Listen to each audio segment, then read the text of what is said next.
हमारे एपिसोड की स्टार्टिंग होती है जहाँ पर गैब्रियल घबराया हुआ टैब को घूर रहा होता है और साथ में ब्रेंडी एंजॉय कर रहा होता है। दूसरी तरफ एडम कहता है सब फील हो रहा है बड़े भाई। गैब्रियल बस हाँ बोलता है और कुछ जवाब नहीं देता। एडम जो गेम खेल रहा था निको गेम खेलता हुआ कहने लगता है वो हमारी फिक्र की बात नहीं है और तभी एडम उसे एक पंच मार देता है। निको पेन में बेचारा ऊ करके चिल्लाता है। एडम गैब्रियल की ओर हाथ हिलाता हुआ कहता है देखो वो वेल के साथ है, वो ठीक रहेगी। पीछे बैठा निको अपना हाथ मलता हुआ दर्द में कहने लगता है वो तो इनविजिबल है, वो तो ठीक से ज्यादा ही बेहतर रहेगी। और हमारा गैब्रियल टूटे हुए दिल के साथ और उसके फेस का तो रंग ही उड़ा पड़ा है और कहता है वो मुझे पनिश कर रही है। एडम गैब्रियल का ये हाल देखकर घबराता हुआ कहता है मुझे यकीन है कि वो सच नहीं है। निको मजे लेता हुआ घूरता हुआ कहता है क्यों तुमने ऐसा क्या कर दिया। और हमारा एडम आगे गैब्रियल को घूरता हुआ कहता है क्या ये वो ट्रस्ट वाली बात को लेकर है। गैब्रियल गुस्से में उसे घूरता है और कहता है कहा था मेरे पास तो अभी टाइम है, इससे पहले मैं कुछ कर पाता, वो तो मूव ऑन कर गई है। तभी हमारा निको चिल माइंड होकर कहता है ओ अरे भाई शांत हो जाओ, ये सिर्फ एक गर्ल्स नाइट है, वो शायद एक दूसरे को मेकअप कर रही होंगी या गोस्ट स्टोरीज सुना रही होंगी। और ये सुनकर तो हमारा एडम उसे ऐसे देखता है जैसे कि वो कोई अजीब क्रीचर देख रहा है और बोलता है निको क्या तुम्हें लेडीज के बारे में कुछ पता भी है। निको कहता है मुंह बनाता हुआ बस इतना कि उनसे बहुत डरना चाहिए। गैब्रियल गुस्से में उन्हें अपना टैब दिखाता है जिसमें वो उन्हें ट्रैक कर रहा था और एडम कहता है थोड़ी देर के लिए इस टैबलेट को दूर रख दो, और वैसे भी ये रेड डॉट तो मूव भी नहीं कर रहा है ना। गैब्रियल उसे घूरता हुआ कहता है वो पिछले 20 मिनट से मूव भी नहीं कर रहे हैं। और ये सुनकर तो निको उसका मजाक बनाते हुए और बहुत तेज हंसते हुए कहता है वो बॉडी काउंट में है वो पूरी सिटी का सबसे बेस्ट क्लब है। डेंजर्स जोक को कंटिन्यू करता हुआ कहता है अगर वो किसी को ढूंढ रही है तो उसे कोई यूपी कोई न्यू लड़के से ही काम चलाना पड़ेगा। तभी एडम निको के पेट में एक जोरदार पंच चढ़ देता है और निको के मुंह से तो हवा ही निकल जाती है और ऊ करके चिल्लाने लगता है और फिर होश में आके खांसता हुआ कहता है मेरा मतलब कोई टूरिस्ट। और तभी गैब्रियल का गुस्सा तो 7वें आसमान पर होता है और वो तो अंदर से जल भुन रहा होता है ये सब सुनकर। तभी हम एडम को देखते हैं उसकी आंखें सफेद हो रखी होती है जैसे उसका रंग उतर गया, उसने कुछ देख लिया क्योंकि वो चुपके से गैब्रियल के पीछे उसकी टैब में देखने गया था और वो बोलता है देखकर ये क्या है और उसका टैबलेट छीनने लगता है और कहता है तुमने डेविना पर एक अलग से सेपरेट ट्रैकर लगाया है। और गैब्रियल तो बुरी तरह घबरा जाता है और तुरंत अपने टैबलेट को उससे छिपाने लगता है और कहता है नहीं नहीं जैसा तुम सोच रहे हो वैसा नहीं है। तभी एडम मजे लेते हुए कहता है ओ भाई मैं वहाँ रहना चाहता हूँ जहाँ पर तुम उसे ये बताओगे कि तुम उसे ट्रैक कर रहे हो। तभी निको की भी कान में आवाज पड़ती है और वो भी चिल्ला कर कहता है क्या उसे इस बारे में पता है। और तभी गैब्रियल को देखते हैं, गैब्रियल तो बुरी तरह डर जाता है क्योंकि इस बारे में तो किसी को कुछ नहीं पता है। उसकी तरफ हाथ बढ़ाता हुआ कहता है तो फिर मैं वेल का डॉट देखना चाहूंगा कि वो कहाँ पर है। तो अपना टैब बचाने लगता है कभी ऊपर और कभी नीचे और कहता है मैंने तो तुम सब पर ट्रैकर लगा रखे हैं। और उसका तो फेस पूरा रेड हो रहा होता है। तभी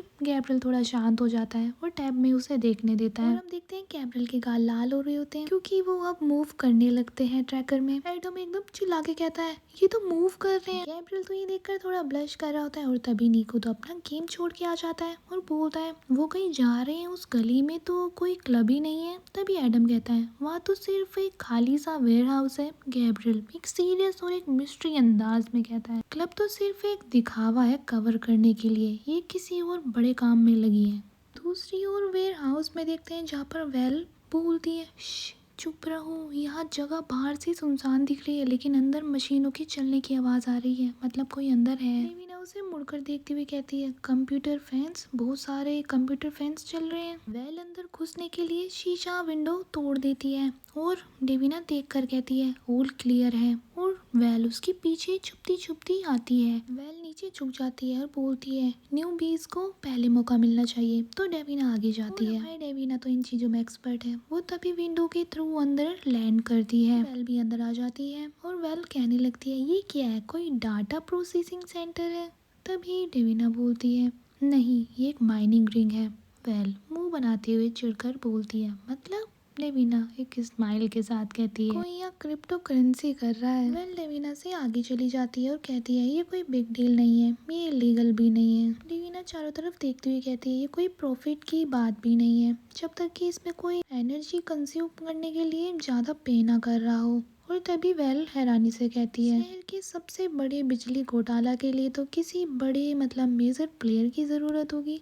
वेल कहती है डेविना को देखते हुए, एक प्लेयर। और तभी डेविना उसे देखकर कहती है द ब्रतवा। और सडनली वहाँ पर गेट बंद करने की आवाज आती है। वेल घबराती हुई कहती है यहाँ पर कोई है। दूसरी ओर से अंदर आते हुए सिक्योरिटी गार्ड की स्टेप की वॉइस आती है और डेविना कहती है सही बात है, वे करोड़ों डॉलर की क्रिप्टो को बिना सिक्योरिटी के तो नहीं छोड़ेंगे। और गार्ड्स की आवाज पास आने लगती है। वेल उसे देखती हुई कहती है तुम्हें ऐसा लगता है। और गार्ड को कुछ दिखता है और वो रशियन में कहता है ये क्या है। और हमारी दोनों लड़कियां तो छिपने के लिए बॉक्स के ऊपर ही लेट जाती हैं। की तरफ सिक्योरिटी गार्ड चारों तरफ देख रहा होता है, जैसे उसे महसूस हो रहा है कि कोई यहाँ पर है। और तभी वेल डेविना की ओर इशारा करती हुई कहती है कि सिक्योरिटी गार्ड को उड़ा दो। और यहाँ पर हमारी डेविना अपने हाथ दिखाती है, अरे मैं खाली हाथ हूँ, कहाँ से गन लेके आऊंगी। दूसरी तरफ हम सिक्योरिटी गार्ड को देखते हैं जो घबराया होता है और रशियन में कॉल पर बात करता हुआ कहता है कि पैरामीटर टूट गया है, यहाँ पर घुसपैठ हुई है। और तभी वेल नीचे झाँकते हुए कहती है ये तो मुझे रशियन जैसी ही लग रही है,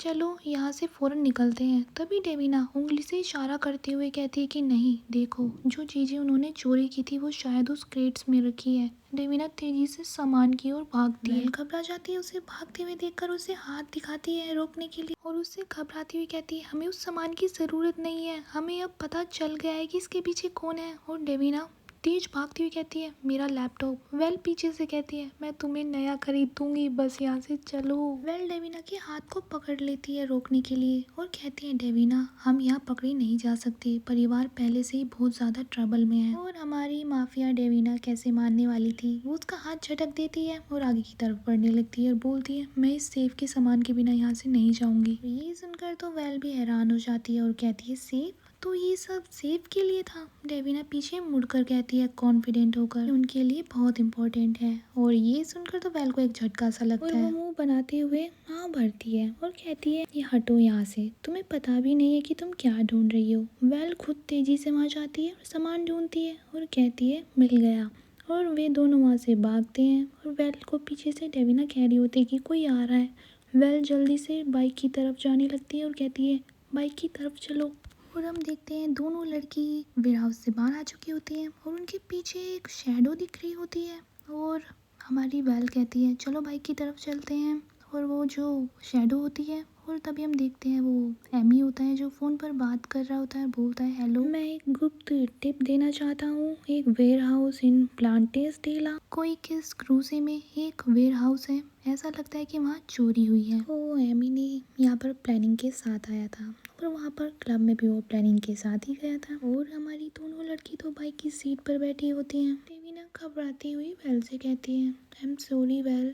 वेल कहती है प्लीज़ डोंट लाई, अब फ़र्क नहीं पड़ता, हमें जो जानना था वो हमने जान लिया है। और वो दोनों घर पहुंच जाती हैं और तभी बाइक से उतरती हैं। डेविना कहती है पेंट हाउस पर ब्रतवा ने अटैक किया था, अगर ये कात्या के मर्डर का बदला है तो वो बहुत तेज़ी से आगे बढ़ रहे हैं। वेल अपने ग्लव्स उतार देती है और बोलती है उम्मीद तो यही है, लेकिन अगर उन्होंने मिक्की को टारगेट बनाया है तो इसका मतलब है कि अब वे माफिया के रूल्स को नहीं मान रहे हैं। डेविना घबराती हुई कहती है ये सब इसलिए हो रहा है क्योंकि मैंने पुलिस को शामिल किया था। वेल कहती है नहीं, ये सब इसलिए हो रहा है क्योंकि गैब्रियल ने भागने का फैसला किया था। वेल डेविना की ओर देखती हुई कहती है कि मैं समझती हूँ उसने ऐसा क्यों किया, उसे लगा कि शायद डॉन इसमें इन्वॉल्व थी, लेकिन अब ब्रतवा का पक्का यकीन हो गया है कि इसके पीछे हम ही थे। डेविना आगे कहती है अगर उन्हें ब्रतवा को यकीन दिला सके कि यह सब ग्लेशियन ने किया था। वेल कहती है एक करवाट के साथ, सच तो ये है कि ट्राइड भी मुश्किल से ही हमारी बात पर यकीन कर रहा है। और डेविना आगे कहती है कॉन्फिडेंट होकर हम ये प्रूफ कर सकते हैं। वेल कहती है इससे कोई फर्क नहीं पड़ता है, अगर हम उन्हें यकीन दिला भी दे तब भी ब्रतवा हमारे पीछे से नहीं हटने वाला। और उसने घोषित भी कर दिया है कि दुश्मनी को वापस लेना उन्हें पूरी दुनिया के सामने कमजोर दिखाएगा। सुनकर डेविना थोड़ी नर्वस हो जाती है और कहती है तो इसका मतलब हम अब से एनिमी हैं। वेल उसे देखते हुए कहती है जब तक कि स्केल दोनों इक्वल नहीं हो जाता, मतलब दोनों के बदले पूरे नहीं हो जाते। डेविना एक कॉन्फिडेंस के साथ वेल को देखती हुई कहती है हम ऐसे नहीं होने देंगे। अगर शांति की कीमत मिकी है तो फिर ये वॉर ही सही। वेल कहती है, इससे बेहतर तरीके से मैं भी नहीं कह सकती। और दोनों चुपके से घर में घुसने लगती है। जैसे ही डेवीना लाइट की तरफ जाने लगती है क्लिक करके, देखते हैं सामने गैब्रियल अंधेरे में बैठा होता है और वो सोया नहीं होता। गैब्रियल कहता है लेडीज, और वो बहुत ज़्यादा डरावनी आवाज़ में कह रहा होता है। और हमारी दोनों लड़कियां डरती हुई उसकी ओर देखती हैं और हमारी बेल एक स्माइल के साथ शरारती मुस्कान के साथ उसे देखती हुई कहती है ओहो डैडी गुस्से में है। और डेविना शर्म से ब्लश कर रही होती है, जबकि गैब्रियल उन्हें घूर रहा होता है, बहुत बुरी तरह घूर रहा होता है। एक डेड वाला क्लेयर होता है और ये देख के तो वेल को भी घबराहट हो जाती है और वो अपना थूक निकलती है। डेविना हिम्मत जुटा के बीच में कूद पड़ती है और बोलती है ये मेरा आइडिया था। गैब्रियल बोलता है मुझे अच्छी तरह पता है। वेल डरते डरते वेयर हाउस से लाया हुआ वो सामान टेबल पर रख देती है और कहती है ये रहा मेरा क्लू। और वो वहाँ से रखकर गेट की तरफ बढ़ जाती है। जाती हुई डेविना को देखती है, वो डेविना घबरा कर उसे देख रही होती है और वो गेट बंद कर देती है बाहर का। और डेविना और गैब्रियल अंदर रूम में रह जाते हैं और हमारा गैब्रियल जो ऐसा लगता है कि गुस्से में एकदम खड़ा हुआ है। और ये देखकर तो डेविना बोलती है मैं अपोलोजाइज नहीं करूँगी, हमें ये पक्के तौर पर जानना ज़रूरी है कि मिकी के पीछे कौन पड़ा है। गैब्रियल कहता है भले ही तुम्हारी बात सच हो, लेकिन इसका उन चीज़ों से कोई लेना देना नहीं। यहाँ पर डेविना कहती है कि आप यूजुअली इतनी ज़्यादा चीज़ें मिस नहीं करते हैं, मतलब लापरवाह आप नहीं हैं। और डेविना बड़ी कॉन्फिडेंट होकर आगे कहती है कि उस सेफ के अंदर जो कुछ भी था उसने आपको काफ़ी इमोशनली कॉम्प्रोमाइज्ड मतलब वीक कर दिया था, वरना आप खुद मुझे उसे लाने के लिए भेजते। ये सुनकर गैब्रियल की आंखों में उदासी आ जाती है और वो काँप रहा होता है, वो उसकी ओर भी नहीं देखता। यहाँ पर डेविना कहती है मैं आपसे नहीं पूछूंगी इसके अंदर क्या है, मैं बस। गैब्रियल काफ़ी सोच रहा होता है और सैडली बोलता है कि वो चीज़, और वो उसी पर्स के अंदर वाली चीज़ के बारे में सोचता है। और वो डेविना की ओर देखता है, उसकी तरफ हाथ बढ़ाता है और बोलता है मेरे साथ आओ। और डेविना चौंक के कहती है क्या। और गैब्रियल टेबल से वो सामान मतलब वो बैग उठा लेता है और डेविना की आंखों में देखते हुए कहता है मुझे तुम्हें कुछ दिखाना है। So guys what you think कि उस पर्स में क्या है, मुझे कमेंट में आप ज़रूर बताना। और अपना फेवरेट पार्ट भी और ये एपिसोड भी यहीं पे एंड हो जाता है। So thank you so much and bye.